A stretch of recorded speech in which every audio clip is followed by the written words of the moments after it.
Hello, isang mapagpalang araw sa inyong lahat. Nandito na ako sa pinagtatrabahuan ko mga idol and maaga akong pumasok kasi meron akong daming tapusin.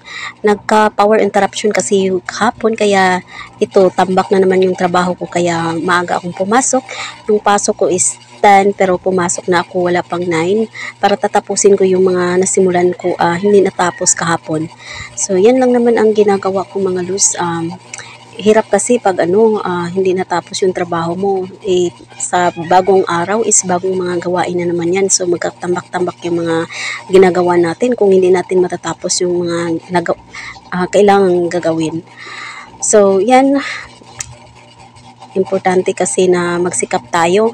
Sipag ko talaga mga lods, mga idol, kasi kailangan ko magsikap para sa mga anak ko. May pinag-aral ako. May dalawang anak ako mga lods na kailangan buhayin. So kaya yan, nagsipag talaga ako. So yan lang, dali lang naman din natapos yung ginagawa ko dyan. And then kailangan kong mag-ikot kasi 10 o'clock na. So kapag nagsimula na yung araw, mag-iikot ako para matingnan ko rin kung ano mga ginagawa ng mga kasama ko. Yan, tatayo na ako dyan. And tinawag ako ng isang kasama ko dahil yung headset daw niya is sira daw po. Kaya yan, tiningnan ko, chinek ko yung connection.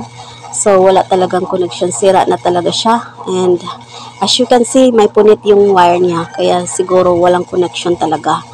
So yan, wala akong magagawa dyan. Kasi pag punit na, hindi na yan magagawa ng paraan.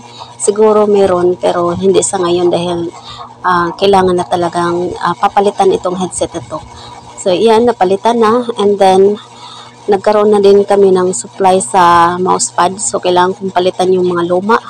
Kasi hindi na pwede gamitin yung mga luma.